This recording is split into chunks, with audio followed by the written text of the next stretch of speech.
Mtumishi wa Mungu Mfalme Zumaridi.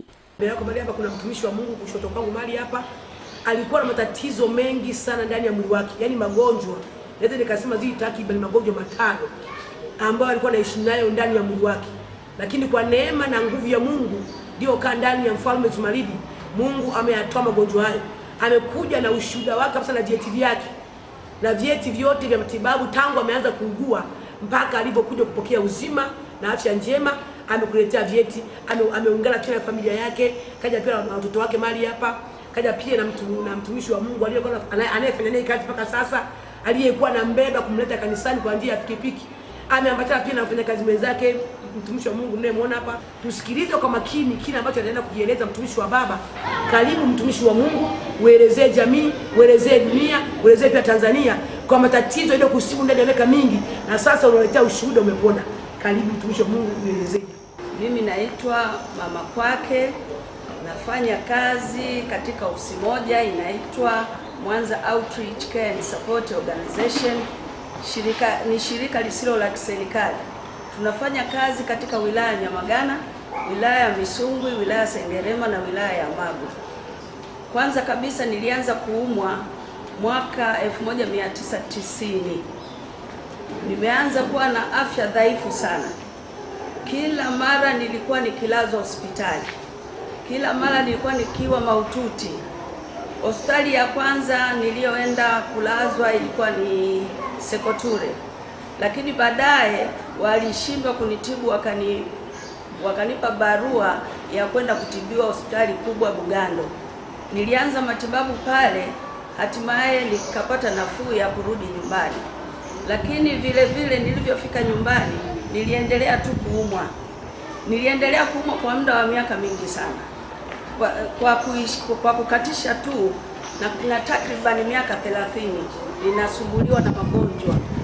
Magonjwa yenyewe katika mwaka 1995 nilipata ufumbuzi kupitia madaktari. Nilipata kipimo kikubwa cha kupimwa HIV, yani ukimwi. Kipindi hicho tulikuwa tunapimwa pale Jijenge karibia na Mwanza Hotel. Kulikuwa na ofisi pale. Majibu niliyopewa niliambiwa nimeathirika. Ina maana kuathirika ni virusi vya ukimwi kuwa ndani ya damu yangu. Basi kipindi hicho kulikuwa dawa zijatoka hizo za kurefusha maisha, bali nilianza kutumia tu matibabu ya kawaida. Niliambiwa niwe najitunza vizuri, kula vizuri na kutopata tena maambukizi mapya ya virusi vya ukimwi na kuwa na imani. Basi niliendelea hivyo mpaka mwaka 2002 nilipata mfadhili kutoka Holland. Mfadhili huyo alianza kuninunulia dawa kutoka Ulaya zilizokuwa zimetoka mara ya kwanza. Hizo zinaitwa ARV. Nilianza kutumia dawa hizo kwa daraja la kwanza. Kwa Wizara ya Afya wanaita first line. Nilianza kutumia dawa hizo lakini bila mafanikio. Mwili wangu ulizidi kunyong'onyea. Mwili wangu ulizidi kuwa yani nilizongwa na kila aina ya magonjwa. Hatimaye mpaka kufikishwa ICU. ICU ya kwanza nililazwa katika hospitali moja Hindu Mandari, Dar es Salaam.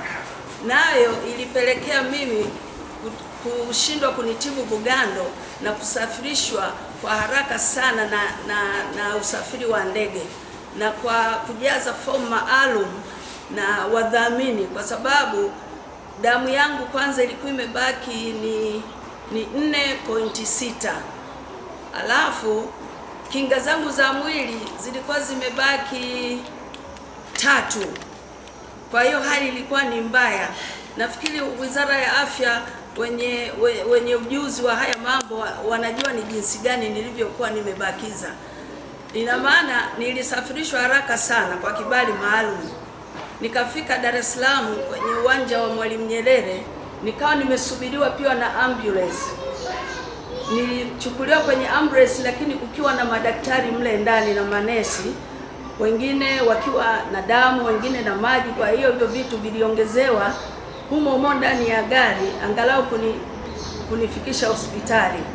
Nilifanyiwa hivyo na nikalazwa ICU hii Ndumandali. Daktari ninayemkumbuka mpaka sasa alikuwa anaitwa Dr. Kaushi. Alikuwa ni Muhindi kutoka India. Alinifanyia matibabu ya hali na mali, na nililazwa pale kwa mwezi mzima. Nimekaa pale kwa matibabu maalum na kitengo maalum kabisa cha ICU. Baada ya hapo nilipata nafuu kidogo, nikatolewa hospitalini. Bali nikarudi Mwanza. Niliporudi Mwanza, magonjwa yakafumuka tena. Kwa hiyo mimi nilikuwa ni mtu wa hospitali kila kukicha. Pale Bugando, madaktari ninaowakumbuka ni Profesa Kaluvya pamoja na Dr. Irene, ndio walionihangaikia sana, pamoja na manesi. Sina budi kuwashukuru kwa hali kama hii. Kama wananisikiliza, Mungu azidi kuwabariki. Walinihangaikia kadri ya uwezo wao wa kidaktari, na hatimaye nilipata nafuu, nikarudi nyumbani, lakini bado nikaendelea kuumwa. Kwa kweli magonjwa yaliyofumuka ni mengi, naweza nikayataja. Nilikuwa na magonjwa mwili mzima kuanzia utosi mpaka unyayo, kwa sababu nikiangalia hata kuna moja ya picha yangu, nywele zangu zilikuwa zimenyonyoka. Na niliambiwa pia nilikuwa na TB ya mapafu. Ikagundulika pia hata kwenye tumbo, eneo la kitovu kulikuwa na TB. Nikaambiwa pia kwenye moyo wangu ulikuwa umejaa mafuta, moyo wangu ulikuwa umepanuka, moyo wangu ulikuwa na tundu. Nikija pia kwenye damu, mbali na virusi vya ukimwi, damu yangu ilikuwa imejaa mafuta na ikaganda. Nikija kwenye figo, nikaambiwa figo zangu zote zimevimba. Nikaja kwenye ini lilikuwa limeharibika. Nikaja kwenye utumbo mpana na ule mwembamba ukawa na wenyewe umejaa maji. Nikija kwenye macho pia yalikuwa mekundu kama pilipili. Nilikuwa siwezi kuangalia mwanga. Mimi nilikuwa ni mtu wa kukaa nimejificha hivi uso wangu, kwa sababu siwezi kuacha mwanga upige macho. Takribani kwa miaka mingi. Masikio yangu pia nilikuwa sisikii. Masikio yangu yalikuwa yanaweza kutoa punje za mahindi ambazo zimekaribia kuiva, zimekaribia kutoka, yani kuota. Huku nilitolewa punje mbili na huku nilitolewa punje mbili. Pua zangu pia nilikuwa zinatoka damu zenye mabonge yaliyochanganyikana na usaha. Kinywa changu pia ilikuwa kimejaa madonda. Nilikuwa siwezi kupitisha chakula chochote, bali chakula changu kilikuwa ni maziwa, nacho ni kiasi kidogo sana. Basi mwili wote nilikuwa nimevimba kuanzia miguu, yani kuanzia uso mpaka miguu, na sikuwa na sehemu ya kusema hivi hii na unafuu, kwa sababu hata nyama zangu zilikuwa na maumivu makali. Nilijaa vidonda sehemu ya mgongo, kwa sababu nilikuwa siwezi kuinuka. Nilikuwa ni mtu wa kulala masaa yote, nilikuwa najisaidia hapo hapo. Mimi nilikuwa ni mtu wa kuvalishwa pampers kama mtoto mdogo. Niliendelea kuwa na maisha hayo nikiamini ipo siku Mungu atanijalia afya njema. Basi nikiachia hapo, nilikuwa kwa kweli na magonjwa zaidi na zaidi. Sikuwa nafikiria kuwa itafikia siku moja niweze kusimama hata hapa. Nilisema ndio mwisho wa maisha yangu, ndugu wasikilizaji. Nilijua ndio mwisho kabisa, siwezi tena nikaendelea. Wakati huo nikiwa na familia na watoto wangu 4. Kila leo nikiwa nawaangalia, walikuwa wadogo mpaka wamekuwa, nikawa naangalia ninawaachaje, naanzaje, kwa sababu kila kitu nilishindwa. Sikuweza tena kuwa naenda kazini, bali nilienda kwa machare. Kwa vile lile shirika nililianzisha mimi na watu wengine nikishirikiana nao, niliweza kuwa nakuja kufanyia kazi nyumbani, labda wakihitaji pesa nakuja na saini nikiwa nyumbani zile cheki. Nilifanya hivyo kwa kuona kuwa pia nilinde ajira yangu, kwa sababu ajira ndio iliyokuwa inaniwezesha mshahara ukiingia nipate hela ya matibabu pamoja na chakula cha watoto pamoja na ada na kila kitu. Tuseme ni mahitaji ya familia nzima. Sikuwa na kingine nilichokuwa naweka. Kwa sababu ni mgonjwa, ina maana nguvu kazi ilipotea. Hata utendaji wangu wa kazi ulipotea. Hata watoto wangu shule walienda kwa kusuasua. Wengine walikuwa wanakaa miaka miwili wapo nyumbani wamekosa ada. Tulikuwa tunaweza kulala njaa. Kwa hivyo mnayeniona mimi, hospitali nilizopitia ni nyingi mno hapa nchini. Nimeenda Dar es Salaam, nimeenda kwanza hata nchi mbalimbali kwa ajili ya matibabu. Nimepelekewa vipimo mpaka Shirika la Afya la Dunia kwa msaada wa wafadhili, lakini sikuweza kupata ahueni. Nilikunywa dawa za kila aina, tena za madaraja ya juu zenye gharama kubwa kulingana na wafadhili, lakini sikuweza kupona, na ndio nilizidi kudidimia kabisa. Hatimaye madaktari wakakaa kikao, wakazungumza wanibadilishie dawa za ARV kwa sababu siendelee vizuri kwenye ile first line. Wakanianzishia second line ya ARV. Nilianza kumeza hizo dawa za second line, lakini sikuweza kufanikiwa. Hali yangu ilizidi kuwa mbaya. Hali yangu ndio nikazidiwa tena, nikarudishwa ICU Bugando. Nimepelekwa pale Bugando, nimekaa kwa wiki 2 sijitambui. Ninapumua kwa mashine. Nafikiri ICU mnaelewa mtu akipelekwa ICU anafananaje. Basi watoto wangu na marafiki, ndugu na jamaa kwa kweli walikata tamaa. Wengi waliokuwa wanafika mle kwanza walikuwa wanalia, na ifika mahali wakazuiwa waje watoto wangu tu tena kwa dakika 2 basi, kwa sababu hali ilikuwa mbaya. Hata mimi mwenyewe nilijua, kwa sababu vile kuna mashine iliyokuwa imewekwa karibu yangu, nilikuwa naweza kupiga jicho, naona inazidi kudidimia, inazidi kushuka.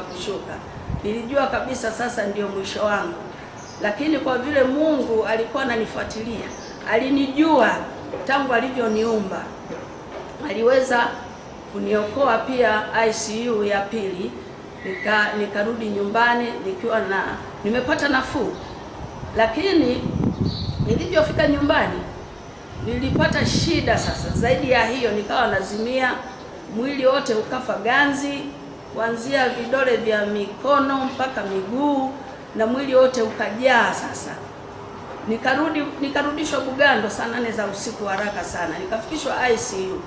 Lakini ndugu wasikilizaji, majibu yaliyotoka ni kuwa mimi hawawezi tena kuendelea kunipa matibabu, nirudishwe tu nyumbani kwa kusubiria siku zangu za kufa.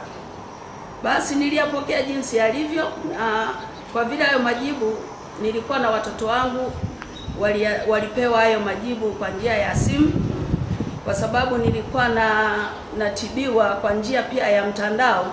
Kulikuwa na kikao kule South Africa cha madaktari wa WHO, walitoa majibu, wakawaeleza watoto wangu hakuna uwezekano wa mama kupona, sasa tunaweza kujiandaa tu na kurudisha nyumbani, basi hatuna njia nyingine. Na kulikuwa nimepangiwa safari ya kwenda India kwa ajili ya matibabu ya haya mengine sasa ya moyo na figo na kila kitu, lakini walisema huyu hawezi hata akapandishwa ndege, atafia kwenye ndege. Kwa hiyo inabidi mrudishe tu nyumbani kwa ajili ya kusubiri mwisho wake. Basi watoto wangu walilipokea na mimi nikalipokea, wakaniambia mama, tunarudi nyumbani. Nikasema sawa, kwa sababu ni madaktari sasa wamesema, na wao sasa ndio wenye elimu hiyo ya duniani, nisingeweza kuwabishia. Wao ndio walichokiona kwa mimi ndio mwisho wangu huo. Basi tulirudi nyumbani na watoto wangu, tukamshukuru Mungu na tukajiandaa kwa ajili ya kifo changu sasa. Lakini nilipiga simu kwa kaka yangu nikamweleza kuwa kaka, njoo, nafikiri anaabudu hapa Renatus, Dr. Isaac. Nikamwambia kaka, njoo na nini, nikamwambia nina kitu nataka kuongea na wewe. Aliniambia nimwambie tu kwenye simu. Nikamwambia majibu ambalo jopo la madaktari wamekaa kwa ajili yangu mimi. Akaniambia nimepokea hayo majibu, lakini subiri kwanza, nitakupa jibu. Baadaye niliongea na kijana wangu yuko hapa wa mwisho, anaitwa Adamu, yeye alikuwa Tanga anafanya kazi. Nikamwambia, mwanangu, majibu tuliyoyapata ni haya, mimi natakiwa tu nipumzike nyumbani kwa ajili ya kusubiri kifo. Akaniambia, mama, mbona haingia akilini? Hayo ni majibu ya wanadamu, lakini Mungu hatujamsikia anasema nini. Nikamwambia, amina mwanangu. Basi kaka yangu baadaye akaandika message ya kutuelekeza ya kufika mahali hapa, kwa sababu yeye alikuwa ameanza kuabudu katika imani ya Mfalme Zumaridi. Mtumishi wa Mungu, mfanyakazi mwenzangu anaitwa Ibra, nilimpa hiyo message, akasema, mama, tufanye utaratibu sasa wa kupatafuta mahali hapo, lakini mimi naweza nikapapata. Basi tukapanga, siku hiyo ilikuwa Ijumaa. Sasa tukapanga naye kuwa atanileta mahali hapa Jumamosi, kwa sababu kakangu alisema hana nafasi. Basi mtumishi wa Mungu alijiandaa kwa usafiri wake sasa wa pikipiki, lakini cha ajabu shetani alichokifanya, kijana huyu usiku wa manane alikabwa na homa kali sana ambayo hawezi hata kuinuka. Akanipigia simu, mama, ninaumwa sana, sijui kama nitafika. Nikamwambia, usijali, tufanye kitu kingine, mimi nitatumia usafiri wa kawaida. Binti yangu wa kwanza akawa amelazwa Sekotule kwa ajili ya kujifungua, na akawa amejifungua usiku huo ambao tumepanga kuja huko. Binti yangu mwingine wa tatu akawa na yeye amelazwa Mission Hospital Sengerema, na yeye akafanywa upasuaji kwa ajili ya kujifungua. Akawa amebaki binti yangu wa tatu na huyu kijana sasa ambaye tena anaumwa. Nikajua huu ni mpango wa shetani mzima kabisa, lakini nitakachokifanya, kwa vile nimepata mahali pa kwenda, nina imani mimi nitapona, na kwa ajili watoto wangu walikuwa wananitia moyo, na huyu kijana akasema, mama, lazima uende tu. Nikamwambia ndio. Basi ikabidi kujikokota mpaka kwenye haisi, kwa sababu hata kipindi hicho nilipata kama 10,000 tu. Nilijikokota mpaka kwenye haisi kwa sababu mahali ambapo nilipokuwa ilikuwa ni karibu na barabara, ni sehemu ya Selemani Nasoro, na ndio ofisi ilipokuwa. Basi nikafika mahali hapo, nikaletwa mpaka nilipofika Mkuyuni, nikasema naomba mnishushe idara ya maji. Kweli walifanya hivyo watu wa haisi, wakanishusha hapo idara ya maji.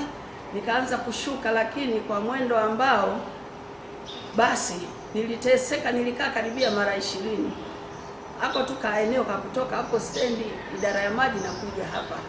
Nikawa nauliza watu mbalimbali, naomba kuuliza kwa Mfalme Zumaridi. Wapo waliosema hatujui, wapo waliosema niendelea kwenda, lakini nilivyoongozwa na Roho wa Bwana, nilivyofika maeneo ya hapo, nilisikia sauti humu watu wakisali. Basi na mimi nikafuata sauti hizo. Mtumishi wa Mungu niliyekutana naye wa kwanza ni Bibi Ushindi akiwa na Mama Esther. Walinipokea, wakaniambia, mtumishi, karibu. Wakanipa kiti hapo nje, na kulikuwa na mwembe hapo zamani hicho nakuja. Basi walinipa kiti, wakaniuliza, nikaambia naumwa, nasema kaa hapo. Baadaye Bibi Ushindi alimtuma kijana mmoja kwenda kuuliza mfalme, kwa sababu siku ile ilikuwa siku ya Jumamosi. Mfalme niliambiwa anaongea na Mungu Baba. Basi Bibi Ushindi alifanya hivyo, yule kijana alienda, lakini hazikupita hata dakika 5 yule kijana alirudi akasema mfalme ametoa kibali. Kwanza nilisononeka nilivyoambiwa leo mfalme anaongea na baba yake, kwa hiyo sio siku ya kuhudumia. nilisononeka sana, lakini majibu yalivyokuja alinitia imani kubwa, na Bibi Ushindi akaniambia, mtumishi, umepona, acha kuwa na mawazo. Basi nilitabiriwa na huyo kijana anayeitwa Bernard, ni mtume. Kwa kweli aliyaona mambo mengi sana, aliyaona mambo mengi sana yaliyokuwa yanasababisha mimi kuteseka na magonjwa kwa muda mrefu. Nilishangaa na kusononeka sana na kushukuru kuwa hapa ndio nimepata ufumbuzi sasa wa shida zangu. Kumbe nimehangaika na madawa ya gharama kubwa, kwa sababu kila mwezi takriban milioni 1 na kitu tulikuwa tunaweza kutumia kwa ajili ya matibabu. Hata nikikudokeza tu kipimo tu cha moyo, ile inaitwa CT scan, mtu mmoja anachukuliwa kwa 300,000, lakini tu na matibabu vile vidonge vya moyo na figo na nini vilikuwa vinaenda kama 400,000 na kitu. Bado matibabu mengine sasa, magonjwa ya kusedeka niliyokuwa nayo, typhoid sugu, malaria sugu, sijui TB, sijui vitu, yani ni mambo mengi. Nilikuwa na magonjwa 1100 kwa kweli katika mwili wangu. Basi ilikuwa inaenda takriban milioni 1 na kitu, na wala sikupona. Na kama nikitaka kuwashuhudia kuwa hata kwa waganga, nilienda waganga 59, lakini sikupata kupona. Na penyewe tulitumia pesa nyingi sana katika familia, lakini sikuweza kupona. Kama ni Kigoma nilienda mimi, kama ni Tanga nilienda mimi, kama ni Lindi nilienda mimi, hapa Mwanza sijui ni sehemu gani ambayo sikufika ambako kuna mganga. Kwa sababu sasa ilibidi sasa niwe natibiwa kwa matibabu ya hospitalini, pia nichanganye na waganga. Nikajua huko basi labda nitapata nini ahueni, kwa sababu nilifikiria watoto wangu nitawaachaje? Ninawaacha na nani? Nani atakaye hudumia watoto wakiwa 4? Nitafanya nini? Niko kwenye upangaji, niko kwenye nini? Nani atawalipia kodi za nyumba? Nani? Yani mambo mengi yaliyokuwa yamejaa kichwani mwangu, lakini sikupata mwafaka. Ndio nikazidi kudidimia na kuwa na afya mbaya kabisa ya kukatisha tamaa, na majibu ya daktari yalinikatisha tamaa pia, na majibu ya waganga yalizidi tu kuninyonya, kwa sababu wanakwambia labda umekosea masharti au umefanya hivi, lakini ili watumie tu pesa zako. Basi lakini nilivyofika kwa Mfalme Zumaridi, mamlaka ya Bwana Mungu chini ya jua, nilivyoingia tu ofisini kwake baada ya kupelekwa, nilisoma utabiri wangu ukaonekana na yakajulikana. Kumbe nilikuwa nahangaishwa na nguvu za giza, nilikuwa nimehamishwa katika dunia hii, bali nafsi zangu nilikuwa naishi kuzimu. Ndio huko nilikokuwa natesekea, watumishi wa Baba. Hata sura yangu ilikuwa imebadilishwa, lakini mimi nilikuwa najiona niko kawaida. Kumbe ufahamu wangu ulishatolewa kabisa miaka 30 nyuma. Ina maana mimi nilikuwa naishi nipo tu. Kwa akili za kawaida huwezi kuamini hiki ninachokwambia, lakini kama ulishaumwa ukafikia hali kama niliyoifikia mimi, wasikilizaji, sidhani kama unaweza kunibishia hali na nilivyofika kwa Mfalme Zumaridi. Alinipokea baba yangu, alinipokea, akasomewa ule utabiri. Alivyosomewa aliniombea, akasema, mtumishi wa Baba, umepona. Na mimi nilisema amina. Basi aliniambia ninunue maji na kemikola. Basi hayo maji niliyashika, nilivyoyashika na yeye akayashika, mtumishi wa Baba. Alivyoyashika alianza kuyaombea. Kwa kweli, kwanza yale maombi yake tu yalinifanya mimi nianze kukua kiimani na kuamini kweli Mfalme Zumaridi ana Mungu ndani yake. Niliamini, aliniombea kwa hisia kali, kwa uchungu. Nikawa namwangalia, naona kweli amegundua mimi si mimi anayeniombea hapo, bali nilimzimu fulani tu. Aliomba, alikazana kwa kweli, na yeye alimlilia baba yake sana, hadi akamaliza. Akaniambia, mtumishi wa Baba, ninachokutamkia ndivyo ilivyo. Umepona, umefika mahali sahihi. Mungu Baba ameyaona mateso yako, ameona jinsi gani ulivyokuwa na uhitaji katika moyo wako. Ukweli nilimwambia amina, kwa sababu kama ni dini Ni makanisa mengi ambayo nimeyapitia pia hapa Mwanza kwa ajili ya kuniombea mimi kama mgonjwa. Nafikiri mnavyoniona hivi, wapo ambao walikuwa wananishuhudia makanisani. Nilikuwa naombewa, nilikuwa na makanisa kama 5. Namaliza miaka 2 hapa, lakini hali yangu inazidi kuwa mbaya, na hama naenda sehemu nyingine hivyo. Lakini sasa kumbe nilikuwa na tapatapa kumtafuta Mungu wa kweli. Nilivyompata Mungu wa kweli, Mfalme Zumaridi siku hiyo aliniombea na akaniambia ninywe mifuniko 3 ya maji na mifuniko 3 ya kemikola. Ndivyo ilivyo nilivyoenda kufanya nyumbani. Ukweli ilikuwa Jumamosi, nilivyofika nyumbani nikafanya hivyo, ilikuwa majira ya saa 9 alasiri. Nililala usingizi ambao sijapata kulala, kwa sababu miaka yote 30 mimi nilikuwa ni mtu wa kutapatapa. Nalalaje sasa? Wakati nikilala pumzi zinazima, nikikaa pumzi zinakataa, nikitembea siwezi kutembea, moyo unaenda mbio. Nilikuwa mtu wa kuzunguka na kutambaa. Kwanza ikafika mahali nilivyokuwa mahututi kabisa, sikuweza hata kutambaa, hata kufanya nini. Nilikaa eneo lile. Ina maana atakaye niacha, yani wasiponijali au kunifunika au kunigeuza, basi mimi nilikuwa ni mtu wa pale. Lakini wakigundua kuwa mama sasa hivi labda tukambadilishe pampers, labda amekojoa au amepata haja kubwa, wanakuja wananitoa, lakini mimi nilikuwa sijitambui. Lakini siku hiyo cha ajabu nilipata usingizi ambao sijapata kusinzia kwa miaka 30. Saa 4 usiku nilisikia sauti inasema, pokea uponyaji, pokea uponyaji, pokea uponyaji. Nilitamani sana binti yangu aliyekuwa amejifungua, yule wa kwanza ambaye alijifungua tu vizuri ya kupewa operation. Nikawa natamani nimwambie, angalia, amka, jina lake ni Mere. Natamani mwambie Mere, hebu muangalie huyu mtu anayeniambia nipokee uponyaji, lakini sikuweza kupata hiyo nguvu. Nikawa nasema amina, amina, amina. Nikafikiri na yeye anasikia, lakini baada ya hapo nililala tena usingizi mzuri sana. Ile alfajiri nilisikia sauti inaniambia amka. Ukweli niliamka, nilishangaa kuamka peke yangu. Baadaye ile sauti ikaniambia nenda kaoge. Na sikutaka kumwamsha yule binti yangu kwa sababu niliamka mwenyewe, yani najiona nina nguvu, ni mzima kabisa. Na nikatembea, bafu lilikuwa nje. Nikaenda mpaka bafuni. Nimefika bafuni, nikafungua bomba lile la juu. Nikaanza kuoga.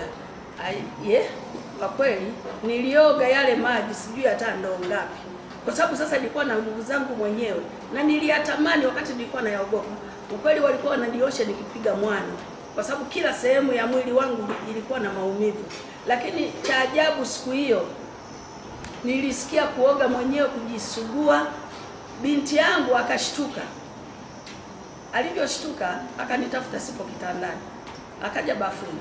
Yale maji yanasikika, lakini mimi hanisikii nafanya nini. Baadaye akafungua mlango kwa nguvu, akasema, mama, unaoga mwenyewe? Nikamwambia niache, naoga mwenyewe.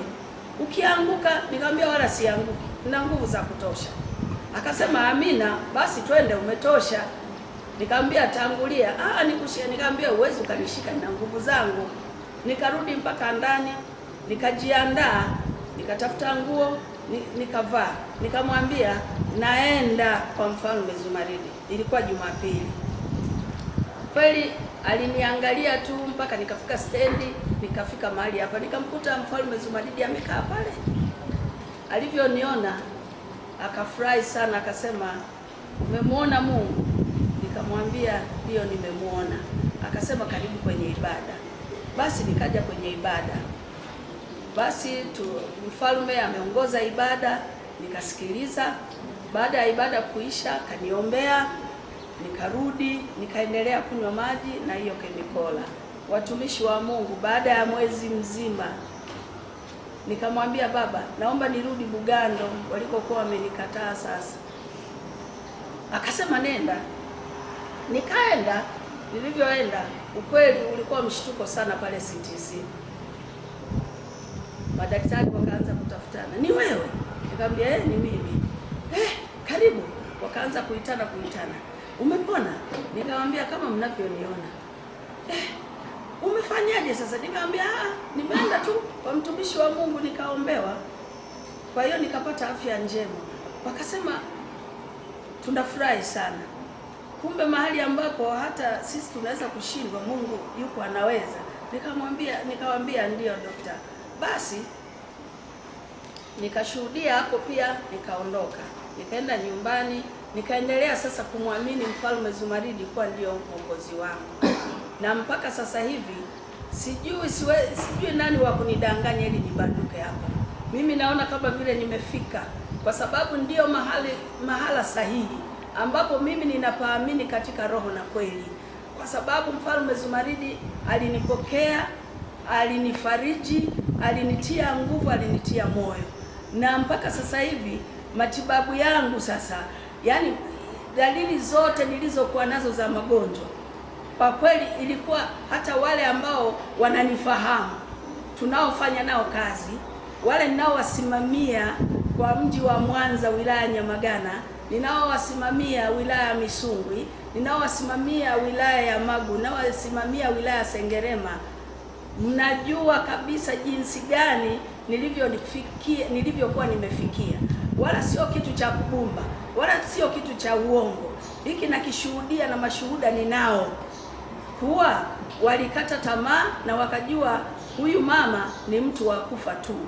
Niliitwa majina mengi mimi, niliitwa marehemu, niliitwa maiti, niliitwa nanuka maiti, niliitwa majina mengi ya kunifedhesha. Shetani ambaye alikuwa amenipalilia ndani ya damu yangu, ndani ya nyama zangu, ndani ya mifupa yangu, ndani ya macho yangu, ndani ya ubongo wangu, kwa sababu ilifika mahali hata ufahamu wangu ukawa ufanyi kazi kabisa. Hata nilikuwa kwanza nilikuwa nimechosha hata watu sasa, kwa sababu hata kazini walikuwa hawezi hata kunipangia. Watanipangia kitengo gani? Kwa sababu ni mgonjwa. Ina maana walikuwa wanakuja ili niwasaidie cheki tu, wao wapige kazi. Mimi nilikuwa ni wakukaa tu na kulala na kusubiria kifo. Lakini nilivyompata Mungu wa kweli, Mfalme Zumaridi, jamani, mwenye kiu aambiwi njoo unywe maji.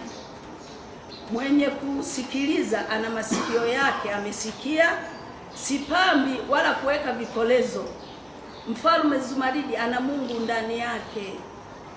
Yote haya niliyoyaongea, nina imani kabisa hapa Mwanza na wengine mikoa mbalimbali hata nje ya nchi, wenye magonjwa kama yaliyokuwa yamenisibu mimi, yaliyokuwa yamenizingira, yaliyokuwa yamenikamata, karibuni mje kwa mtumishi wa Mungu Mfalme Zumaridi. Najua mnasikia mengi, najua mnaambiwa mengi na mnaamini, lakini hata mimi niliyasikia, lakini nilikata shauri kuwa huko nako kusema ni Freemason au mchawi, mimi ndio naenda huko. Mbona wengine wanapona? Kwa sababu shuhuda ni kaka yangu, alikuja na yeye alikuwa na mizigo ya magonjwa, lakini alipona, nikamwona anaendelea vizuri. Sasa wewe unayenitazama, wewe unayenisikiliza, na kuambia usisikilize maneno ya watu.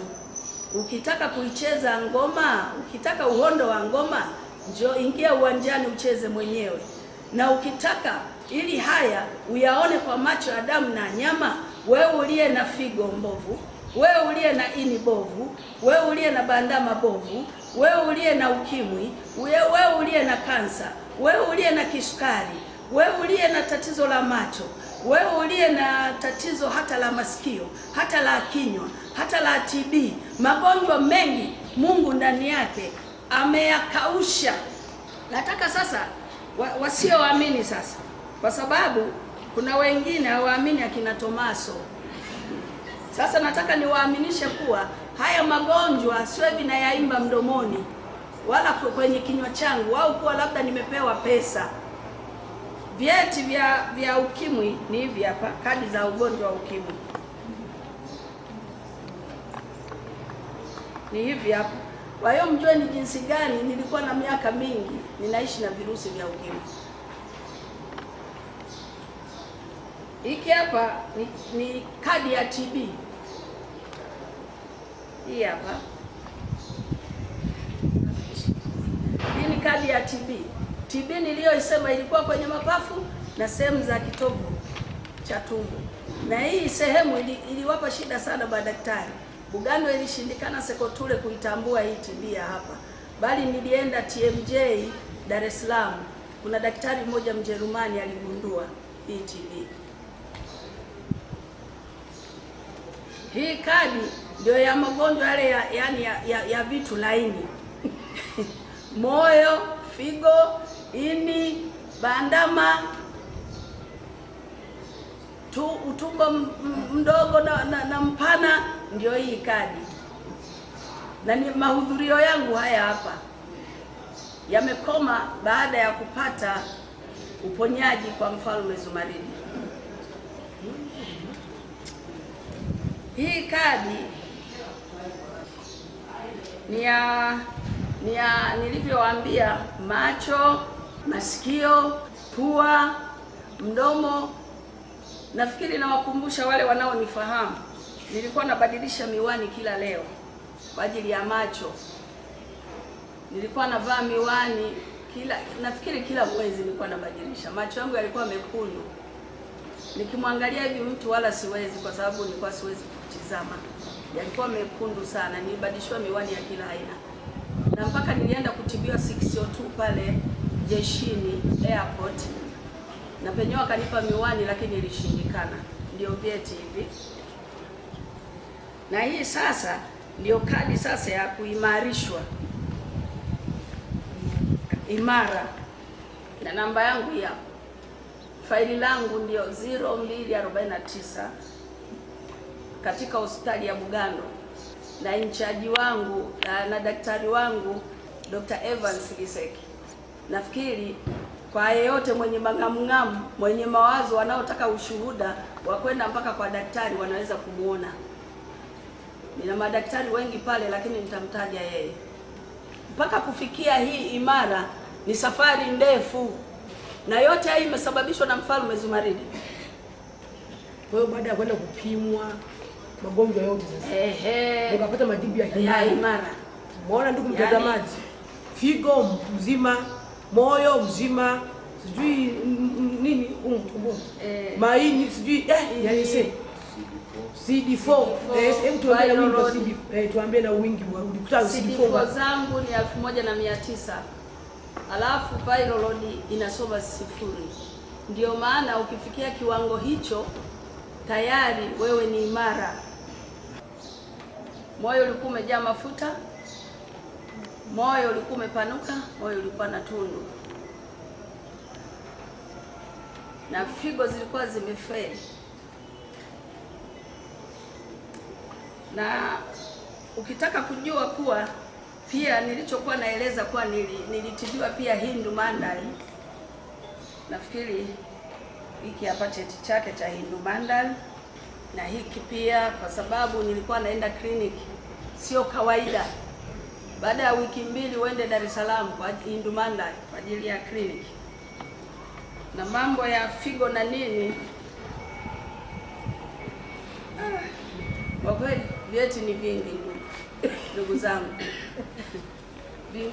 Vingine sasa vya nje ya nchi siwezi nikavizungumzia sana, kwa sababu ni siri ya watu wa wizara, sawa. Lakini vyeti ni hivi kwa miaka yote, na si hivi tu. Nafikiri ningekuwa navyo ni gunia, sawa. Na vingine ni vigumu kufuatana na sheria na kanuni za Wizara ya Afya, siwezi nikavitoa kwa ajili ya kuvitandaza, sawa. Sasa kwa maana hiyo, kwa nini nisimwamini Mungu wangu chini ya jua? Kwanza niende wapi mpaka sasa hivi nikateseke tena? Tutabanana hapa kwa Mfalme Zumaridi. Na ninawapa pole ambao hawaamini, lakini kupitia mimi naomba muamini ndugu zangu. Wale sasa ninawapa pole wale ambao bado wameng'ang'ania kusema labda kuwa ukimwi hautibiki au kisukari hakitibiki, kansa haitibiki, moyo sijui nini, vitu vingi vinaongelewa. Lakini mimi nataka niwaambie hivi na niwaombe tu, sio kutaka. niwaombe ndugu zangu, msife na tai shingoni. Wao wanasema majina hayo wanaomtuisha Mfalme Zumaridi, lakini wewe kama yamekufika kama yaliyonifika mimi, njoo kwenye matibabu. Unajua mtu asiyeumwa hawezi akajua wewe yani unatesekaje. Ni nafsi yako, hebu jiachilie, uje mbele za Mungu, kwa sababu Mungu ndiye umweza wa yote. Mungu ndiye Alfa na Omega. Kwa sababu mimi mwanadamu alitoa majibu ya mwisho, hawezi tena kuendelea na mimi kunitibu. Lakini mnamuona Mungu jinsi gani alivyokuwa ananipenda. Mpaka sasa hivi alinipandia uzima, na ndio sasa hivi ninaishi nao uzima, na nina imani kabisa uzima wa milele ninao, kwa sababu nimejiachilia kwanza kuanzia rohoni mpaka mwilini. Naitwa Grace Kesi au Abigail Kesi. Mimi ni mtoto wa kuzaliwa wa pili wa mama alitoa ushuhuda. Yale aliyoongelewa, ameongelea mengi sana sana. Hakuna ambalo kwamba ni la uongo au tumepewa pesa tuongee. Hicho ni kitu ambacho tulihangaika nacho. Mimi nimekuwa nimekuta mama akiwa anaumwa, na tumepitia mengi sana. Nitaeleza kwa kifupi tukio ambalo lilifanya ni uone uwepo wa Mungu. Ni siku ambayo nilipigiwa simu na madaktari kutoka South Africa ambao tulikuwa tunawasiliana nao sana, ambao aliniambia kwamba mama yako sasa majibu ya afya yake, moyo wake imefikia mwisho. Vile vidonge vyote tulivyofanya, yani vyote vya dunia nzima, hakuna kidonge hata kimoja ambacho kinaweza kumfaa. Vyote vimegeuka kuwa sumu mwilini mwake. Ni kijana wake wa mwisho alikuwa anakigaramika gharama zote. Hata kama ukimwambia mama anahitaji 800,000, anakuambia dada, ina shida, kaa karibu na M-Pesa nitumie. Ukimwambia milioni ngapi anatuma. Basi nilikuwa nimepigia simu, nikamwambia majibu ya mama yameonekana kwamba mama anatakiwa kurudishwa nyumbani, haiwezekaniki tena matibabu. Sasa ile majibu kumpa mama nilikuwa nashindwa. Nasema sasa namwangalia na namuona kweli amezoofu. Sasa mama itakuwaje? Unaona, nikampigia dadangu wa kwanza nikamwambia, akalia sana. Basi mama akaniona kama vile anataka kulia, mimi nikatoka nikalia sana. Kama Mungu, kwa nini iwe sisi tu? Basi tukamrudisha nyumbani. Siku tulifika nyumbani, mama nadhani hilo hakuniongelea, akiwa amelala. Alisikia kwanza akiwa ICU alitokezewa na mwanga. Nadhani hakunielezea. Akasikia sauti inamwambia hutakufa bali utaishi. Basi nikamrudisha mama nyumbani. Mama akaniambia mbona hauna amani? Nikamwambia mama, nimepigiwa simu na wale madaktari South Africa. Majibu aliyonipa kwa kweli hayakunifurahisha. Ikabidi nimueleze. Nilipomweleza akaonyesha hali ya kukata tamaa. Lakini akaniambia, lakini mimi kuna sauti inaniambia sitakufa bali nitaishi. Basi tukaendelea hivyo, lakini mama alikuwa hawezi hata kushika kikombe. Mama alikuwa hawezi hata kuoga. Mama alikuwa hawezi hata kusaini kitu chochote. Kwa hiyo inabidi saa zingine mnamshikia kalamu, mama uzito kwa umepungua. Kama watoto wa kike tulikuwa tunakaribiana na yale mambo, na mambo jamii itaongea vile itaongea hivi, lakini bado Mungu alitia moyo tukazidi kuwa karibu na mama, kwa sababu ni mama yetu, hatuwezi kumtupa, hatuwezi kumweka sehemu yoyote. Na mimi nilikuwa na familia yangu, lakini bado nilikuwa na stili kwamba lazima nije nimhudumie mama. Basi siku yake nipigia simu nikiwa kwangu asubuhi. Mwanangu, nimepewa namba za mama mmoja, ni mchungaji mkubwa sana anaitwa Mfalme Zumaridi. Nikamwambia mama, nakumbuka nilimwambia mama, tulipozunguka kote makanisa yote, bado sio naenda kwa Mfalme Zumaridi. Akaniambia mwanangu, acha tu niende. Nikamwambia mama, nenda. Baadaye jioni akaniambia mwanangu, nilielezewa ni haya. Nikatafakari, huyu mama ameyajuaje? Nikamwambia mama, labda ulimuelezea. Akaniambia hapana mwanangu. Kama mengine mbona yanazidi hata ufahamu, yani ufahamu wangu. Sababu kuna mengine ambayo nilikuwa najua ya ukoo, mengine nini sana. Mama, hivi unaamini kabisa labda ukwai amna mtu anayefahamu, labda mjomba alienda kumuelezea? Akaniambia hapana. Basi siku alipofika usiku wake akaniambia mwanangu, nimekunywa zile chemikola, ninajisikia vizuri. Nikamwambia mama, acha utani. Ikabidi nivuke. Nikaja kama gani nakuta mama kweli anaweza kuoga hata kunyanyua hivi. Mama, hivi huyu ni Mungu aina gani? Basi sikuamini pale. Nikaenda kwangu. Lakini mama bado naenda kanisani, anasema naenda kanisani. Basi sijui ananiambiaje mwanangu, huwezi amini. Leo nimeweza kwenda kanisani mwenyewe na nimeweza kutembea. Basi nikawa nimepigia mdogo wangu. Nasema yani lolote linalowezekana mamangu apone kwa gharama yoyote, mimi niko tayari. Basi mama akaendelea matibabu, akaendelea hivyo. Matibabu yenyewe ilikuwa ni chemikola pamoja na maji.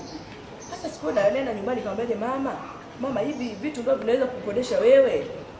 Akaniambia kama hii ni chemikola kabisa na ni maji kabisa. Akaniambia mwanangu, kuna Mungu ndani yake.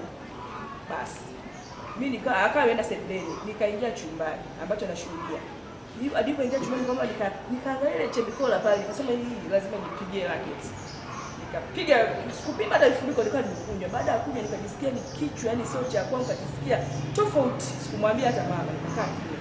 Nikasema ina maana chemikola ina nguvu. Umeona? Basi tukaendelea hivyo, lakini baadaye nikaona hata mimi kile kitu ule ushuhuda aliokuwa ananiambia mama kwa ile hali ambayo tumehangaika naye miaka yote 30. Nikaona mbona hichi kitu mama kama vile anafanikiwa. Basi tukaendelea hivyo, lakini siku ambayo ilinishangaza ni siku ambayo nilikuwa kwa Mfalme Zumaridi hapa, nilikuwa mpito kusomea ramani. Mama ananipigia simu kwa sababu alitoka kutoka kwa daktari. Aliambia mwanangu, majibu ya daktari yametoka. Baba ametoka, mimi yametoka kwamba ni imara. Kwa kweli nilishangaa, sio siri. Nilishangaa, nikamshangaa Mungu wa Zumaridi kwa sababu anaotutendea ni makubwa zaidi. Yaani ni zaidi ya fahamu zetu. Tulikuwa ni watu wa kulia, tulikuwa watu wa masikitiko, ilikuwa afya zetu kutuona kwa kweli ilikuwa sio nzuri. Hata huu mwili unaoniona hapo ulikuwa sio kwangu. Nilikuwa ni sivyo hivi unavyoniona mimi. Kwa kweli sina la kusema zaidi ya sema na kushika sana baba, tunashukuru. Ainuliwe Mfalme Zumaridi. Ndugu watazamaji wa Star TV, nadhani umesikia ushuhuda mkubwa sana wa mama mali hapa. Ameelezea vitu vikubwa sana ambavyo kwa kweli vinasisimua. Ameongea vizuri sana, yani yote ambayo yaliyokuwa na msibu ndani ya mwili wake. Madaktari mpaka kutoka nchi za nje. Umeona? Nchi za nje, sio Tanzania. Na maana alianza kutibiwa mpaka nchi za nje. Lakini pia madaktari yao walishindwa. Walimpa mpaka dawa za mwisho. Lakini pia dawa hizo zilishindwa, zikageuka kwa sumu kwake. Tunanunua maji shilingi 1000, lakini angalia gharama alizotupa ndani ya miaka takriban miaka 30. Ndio maana ameanza kuugua mimi na miaka 6. Akaanza kuugua na miaka 6 mimi naongea hapa. Mpaka leo na miaka 36 amekuja kutana na mtu wa kumponya ambaye Mungu ndani. Yeye ana miaka anaugua miaka 30. Mimi na miaka 36, na maana ameanza kuugua mimi na miaka 6. Haya mambo ni makubwa, yanasisimua. Nakumbuka siku ile siku alipokuja mahali hapa, alikuja kwanza mimi nilipomwangalia niliogopa.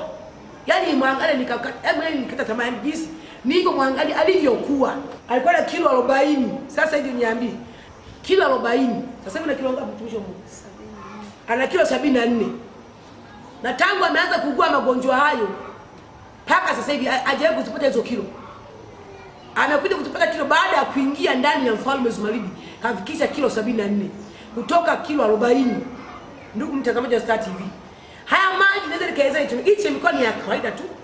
Kinachofanya mwanadamu apone sio maji haya, bali Mungu Baba anaweka makao ndani ya maji. Mungu Baba anaweka makao, maana Mungu ni roho. Anaweka makao ndani ya chemikola. Umeona? Sisi tunaomba, tunabariki maji, ameyashikilia na amekuja nayo, ameanunua, amealeta yeye ofisini. Pikisha mimi nashika tu hivi.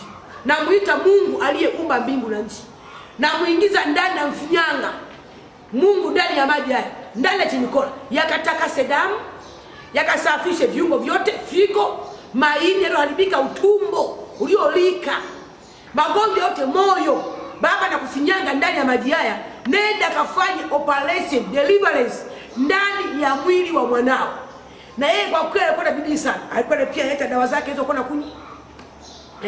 Alikuwa anazeta pia hizo dawa, tunazibariki. Anaendelea kumeza zile dawa. Muona mtu kama hicho. Mungu akatenda. Muona, akamuona Mungu. Dawa zenyewe hizi hapa. Tuwezi kuongea kitu ambacho cha kubumba. Dawa zenyewe hizi hapa. Muona tulikuwa na hizo dawa tunaziombea. Amekuja hapa na CD4. Ziko hapo CD4 tatu. Sote wangalia ndugu mtazamaji. CD4 tatu. Kaja na CD4 tatu. Dawa hizi tunazibariki, tunaziombea. Analeta dawa zake, tunazikabidhi mbele za Mungu, tunaweka nguvu ya Mungu, tunazigeuza dawa kwa makaa ya moto. CD4 kutoka CD4 tatu mpaka leo CD4 1900. Ni mtu mzima anayetembea kabisa mzima. Mtu ambaye hana viambukizi vyovyote, kimpima CD4. Unaweza kukuta CD4 1500, 1600 mpaka huko mzima asiyekuwa na viambukizi ndani. Sasa leo mtumishi wa Mungu ana CD4 1900. Majibu utayapata mwenyewe hapo kama ni mzima au yukoje. Muona ndugu mtazamaji wa Star TV. Pia tunaombea dawa kama hizi. Kama una tatizo la virusi, tunaziombea dawa. Hatukuzuii kumeza dawa, bali tunaziombea dawa. Unaleta dawa zako, tunazikabidhi mbele za Mungu. tunazigeuza kuwa uzima. Dawa hizo unaendelea kuzitumia pia na chemikola hii na maji haya. Dawa hizi zinakupatia uzima. Hizi dawa tunaziongezea nguvu, zenyewe zinakwenda kuleta vile virusi. Sisi tunaziombea, zinakwenda kukausha, zinakwenda kukausha wale wadudu, wanakaushwa kwa nguvu ya Mungu, sio nguvu ya mwanadamu. Nguvu ya mwanadamu, huu ugonjwa kwa nguvu ya mwanadamu haiwezekani, ni ugonjwa ambao ni mkubwa sana. Lakini kwa Mungu hakuna kinachoshindikana mwanadamu. Usikate tamaa, kama mama jinsi aliongea. Kama mwanadamu anasema kama ukimwi uponi, si ndivyo? Mbele za Mungu unapona, unakuwa mzima kabisa. Angalia CD4. CD4 1900 ni mtu mzima. Haya, wingi wa virusi ameandikiwa. Wingi wa virusi 0. Umeona? Wingi wa virusi 0. Magonjwa makubwa yote ndio kwa ndani ya mwili wake yote kwisha. Moyo, figo, maini, bandama. Ukishaugua uini unaponaje sasa? Huwezi kupona. Moyo umepanuka, unaponaje? Aliambiwa kwenda India, aliishia Iseni hapa. Israeli pia aliandikiwa na Israeli.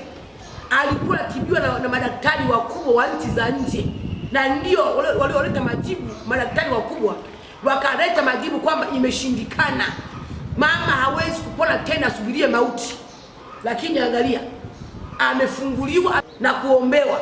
Chemikola maji dawa. Chemikola hii maji dawa. Hebu angalia mamilioni ambayo mtoto wake ametoa. Mamilioni ambayo yeye mwenyewe ameyatoa ni mengi, kiasi kwamba angejenga hata nyumba hata 3 za kuishi, na akaweka na wapangaji, akala kodi ya nyumba. Lakini pesa zote ziliishia kwenye matibabu. Leo ni mzima, afya njema, ameandikiwa na madaktari pale Bugando Himala. Maana Himala ni mzima, yuko Himala, hana magonjwa ndani ya mwili wake, ni mzima. Hana cha virusi, hana cha moyo, hana cha figo, hana cha maini mabovu, utumbo hakuna, masikio hakuna, macho alikuwa anavaa miwani, kona zote alikuwa ameoza. Alikuwa ameletwa kwa pikipiki mahali hapa, hawezi kutembea pikipiki. Lakini leo ni mzima, afya njema, ana smile, watoto wake wana amani, kijana wake ana amani, kapunguziwa na gharama za kutoa matibabu. Binti yake yeye kanenepa, kapendeza, ana amani, ana raha zote. Mama yake amepona. Mimi siku naletea majibu mtoto wake hata mimi magana 2. Alikuja ofisini na hema na pumua, ananiletea majibu kwamba jamani, mama yangu ni Himala, ametoka Bugando, kapigiwa simu na jopo la madaktari la Bugando. Wametazama paka hata Bugando wameshangaa, huu uzima umeutoa wapi? Umeona? Mimi ndio niangalie kusema isee, Mungu atukuzwe. Kwa ndugu watazamaji wa Star TV, Mungu wa Zumaridi ashindwe jambo lote, ni Mungu. Unaposikia kwamba Mungu chini ya jua, usianze kusema mama anajiita Mungu. Sio kama anajiita Mungu. Mungu yuko ndani yangu, ndio anayetenda haya. Hasa mama kama huyu ameteseka miaka yote hiyo, watu wamuita majina mengi, marehemu, maiti, sijui nani, wamuita majina yote. Leo amepona. Kwa nini asiniite Mungu? Ameupata uzima. Kwa nini aseme? Maana yeye Mungu amuoni, anayeniona ni mimi, sura yangu, na Mungu amemponya kupitia mwili wangu hapa. Sasa kwa nini asiniite Mungu chini ya jua? Kwa sababu uzima ameupata. Mwana watumishi wa Mungu, ndugu watazamaji, mwingine huyu hapa na yeye huyu naye alikuwa na kisukari. Alikuwa na kisukari. Hebu tunaomba mashine yako kisukari ile. Kwa sasa hatumii tena. Kuna dada mmoja hapa alikuja na tatizo la uvimbe mkubwa. Baada ya kumwombea chemikola hiyo, alipoenda kunywa ile chemikola, ule uvimbe ulipasuka. Yaani ulipasuka ukatoka kwa njia ya sehemu za siri. Yaani alitoka mabonge ya usaha. Mabonge ya usaha kama tena mabonge ya damu, kama vile mabonge kama vile maini kupitia chemikola. Kwa hiyo uvimbe ulitoka kupitia, yaani baada alipoenda kunywa ule uvimbe ukapasuka tokea huko. Alivyorudi hospitali sasa kumwambia aje afanye operation, kwenda kumpima uvimbe hamna. Wakamuuliza, uvimbe umetoka tokaje? Akamwambia nimeombewa chemikola na Mungu ndani ya Zumaridi ameniombea chemikola. Kwa hiyo ndugu mtazamaji wa Star TV, napenda tu kukaribisha. Una matatizo mbalimbali kama mama alivyoeleza, unakaribishwa Iseni, mkoa wa Mwanza. Tuko Mwanza hapa napoongea, tuko Mwanza, wilaya ya Nyamagana, mtaa wa Iseni, kata ya Butimba. Unakaribishwa. Una matatizo yoyote, sisi tunamhudumia mwanadamu hata kama akiwa mbali. Tuna Mungu wa kweli. Kumbuka mama huyu ameteseka miaka 30, hakulipata jibu la maisha yake. Madaktari wakubwa kwa wadogo mpaka nchi za nje walishindwa.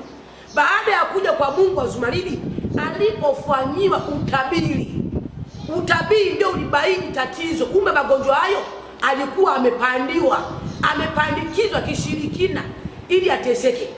Baada ya kuja kutabiriwa, mcha unabii alivyosomea ramani yake ya unabii ulisoma mpaka matatizo yake yote yametokana na nini, na yeye pia alijua yote aliyoelezewa, mengi aliyatambua, na mpaka alishangaa alipoenda kumwelezea binti yake alishangaa akisema, au mama umewaambia, umewasimulia, mbona umeeleza vitu vyote mpaka ukoo umeueleza ukoo wetu? Lakini sio kama alituambia, ni wakati ule amekuja hoi wala hawezi kuongea, tukamhudumia, tukagundua kupitia utabiri. Kwa hata wewe ndugu mtazamaji wa Star TV, na kukaribisha, tuna utabiri mahali hapo, natabiriwa magonjwa kama haya yanagundulika kibinadamu. Kinachoshindikana kibinadamu, Mungu Baba anakuja anawezesha, anakifungua. Mungu alimtangulizia sauti kabla hajafika mahali hapa, akatangulia sauti ya Mungu, akaona mwanga, kisha akaambiwa anakwenda kupona. Na kweli akakutana na Mungu ndani ya Zumaridi akapona, baada ya kubaini matatizo kujulikana. Kwa hata wewe unaweza kutuma picha yako, una matatizo kama haya, wewe umepandikizwa. Tukiingia kwenye utabiri kupitia mitumba ndio kwenye nyuma yangu mahali hapa, ule utabiri utasoma chanzo cha matatizo. Mwanadamu huwezi kupona kama chanzo hakijajulikana. Utakunywa dawa sana, utahangaika mpaka dawa itegeuka kuwa sumu kwako. Lakini ukija kwa Mungu wa Zumaridi, ukisomea utabiri wako, ule utabiri utakaosomwa moja kwa moja, utabiri utalenga. Kama umepandiwa ule ugonjwa, utajulikana mpaka siku ambayo umepandikizwa. Likishajulikana swala hilo, ndipo inakuwa ni vyepesi kukuombea na kuvunja maagano na makafara ya kishetani ambayo mapandio ya ugonjwa yanayozidi kunyonya maisha yako. Kwa hiyo nakaribishwa, unaweza kutumia picha yako kwa njia ya simu. Namba, kuna namba simu hapo zinapita hapo chini. Hizo namba za simu chukua, tupigie simu, tukupe maelekezo zaidi. Utatuma picha yako, tunakutabiria kupitia picha. Kama uko Mwanza, uko mkoa wa Mwanza, uko Misungwi, uko Shinyanga, uko Msoma, unaweza ukaja mwenyewe ukausikiliza utabiri wako kwa masikio yako wewe mwenyewe. Sisi usitueleze mambo yako, tuambie tuna tatizo la kisukari, nyamaza. Na tatizo la ndoa, nyamaza. Biashara yangu haiendi, nyamaza. Ndoa yangu haiendi, nyamaza. Mengine yote tutakwambia sisi kupitia utabiri. Mama tumempa utabiri wake na jibu la maisha yake kalipata kwa Zumaridi. Leo anatembea, leo anasmaili, kilo zimeongezeka, anasinzia, anakula chapati 4. Chapati 4 anakata. Maana alikumbuka kula. Leo anakula chapati 4. Haiseni hatari sana. 4 ni nyingi sana, lakini anakula kwa sababu Mungu amempa uzima, amemkirimia uzima. Kwa hiyo unakaribishwa sana ndugu mtazamaji wa Star TV, unakaribishwa. Usisikilize maneno ya wanadamu. Huyo mama si nini, huyo mama ni mchawi, utakufa na magonjwa. Utakauka, utapelekwa msukule. Wewe mwenye shida ni wewe. Njoo leta shida zako mahali hapo, usisikilize mwanadamu anasemaje. Mama angesikiliza mwanadamu anasemaje, naye aliyasikia, hakuyasikiliza. Baada ya kuja mahali hapa, amepona. Na kama angeyasikiliza, angesingepona. Labda sasa hivi ameshakuwa marehemu. Umeona? Barikiwe sana ndugu mtazamaji wa Star TV. Mungu akubariki sana. Unakaribishwa. Mimi naitwa Mfalme Zumaridi, mamlaka ya Bwana Mungu ndani yangu. Mungu chini ya jua. Anayetenda, anayeponya, anayeokoa, anayesamehe, anayevunja maagano makafara mpaka kitu. Mungu ndani ya kifua cha Mfalme Zumaridi, mamlaka ya Bwana. Barikiwe sana. Bye bye. Mtazamaji wa Star TV, usikose kuangalia kipindi cha ibada iliyojaa shuhuda, maombezi, utabiri kutoka kwa Mfalme Zumaridi kupitia Star TV kila siku ya Jumapili kuanzia saa 12:30 jioni hadi saa 1 kamili usiku. Pia unakaribishwa kuhudhuria ibada siku ya Jumapili ili ushuhudie nguvu ya uponyaji. Kwa mawasiliano piga simu namba 0658 543165, 0768292116, 0766500374, 0742036037 au 0788658966. Pia usikose kufuatilia chaneli yetu ya YouTube kupitia Zumaridi News TV.